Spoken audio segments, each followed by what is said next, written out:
There we go. Hi folks, I'm Martin Staley, and today I'm going to show you how to sharpen a chainsaw.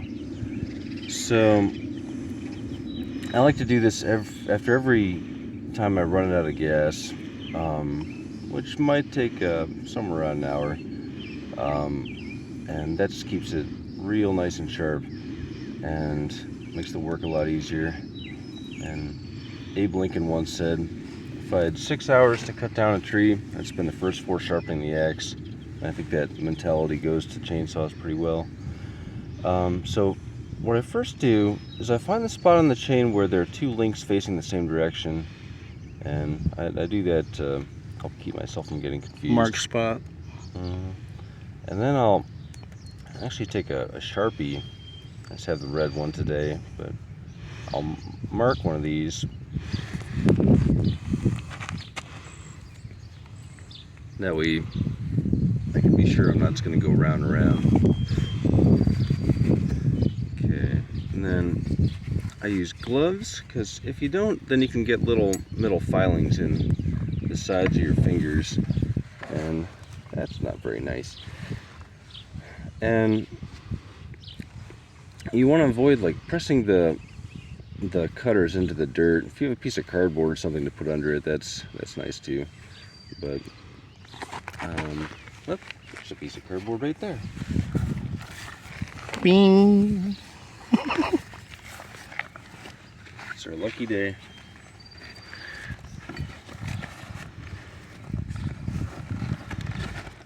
Okay. So I press with one finger inward, so it doesn't the chain doesn't get pushed outwards. And then you take the other one, and with this one, you want to do it parallel to that black line. You see how there's kind of a guideline on all these? You want to do it parallel to that, and then some chains are different, but with this one, you want to do it 10 degrees up. Okay. Which really isn't that far. And then you want to hold it tight and do nice, steady strokes. And you want to avoid like kind of pushing this up or down. Just slide it. Yeah, and if you do it up or down, then these will get shorter at the top, or it'll go deeper and not really make it sharper where you need it to be.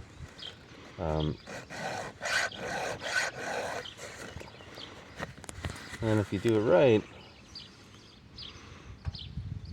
it should feel sharp. It should have like that sticky feeling against your fingerprint.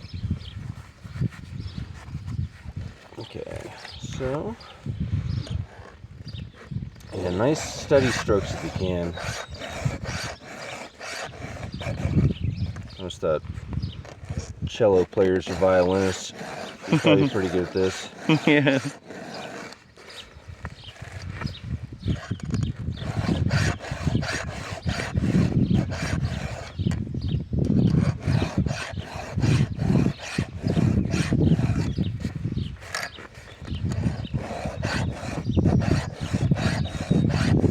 And if you get a broken cutter, then you either have to file it down to where it's fine,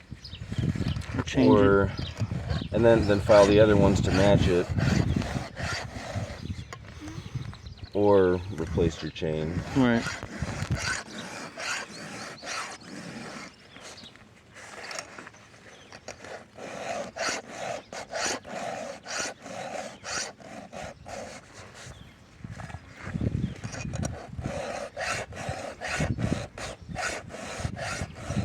It's good if all the cutters look about the same. Sometimes if I get a little longer one, I'll file it back a little bit more. That's weird.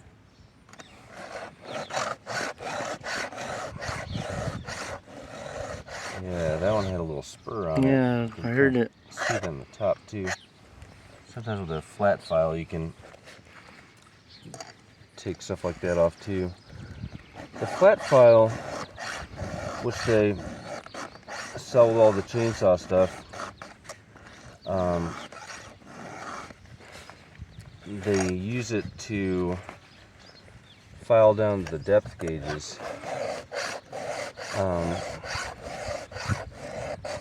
The depth gauges are these little things. Yeah. And every now and then you gotta take them down a little bit. And they keep it from cutting too deep at once. Mm-hmm. And you can do it with a flat file. I just like to get them with the angle grinder. That goes nice and fast. Yeah.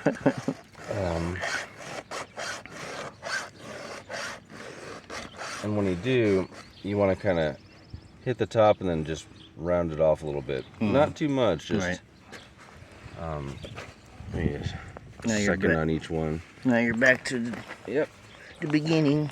So now I flip it the other side, and I'll go with that one.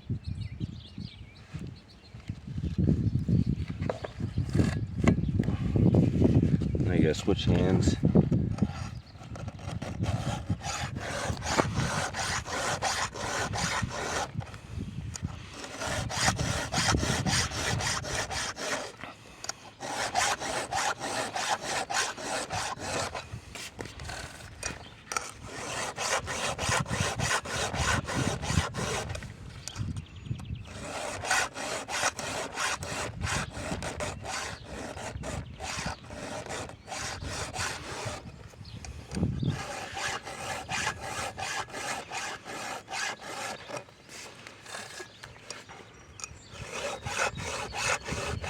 So,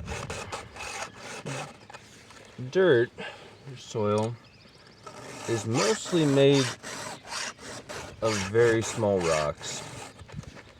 And if they're a little bigger, then the soil is sand. If they're smaller, then the soil is loam. And the smallest is clay. They're so small that water can't even turn through very well. And so it's important to never be cutting into the soil. Yeah. And to keep in mind, if you do, then you're basically trying to cut through a million little rocks. So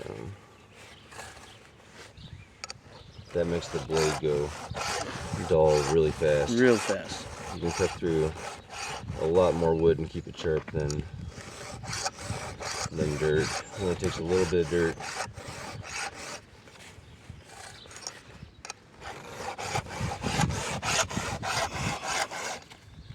And I'm giving it a little bit extra this time, but usually about 3 strokes will do it.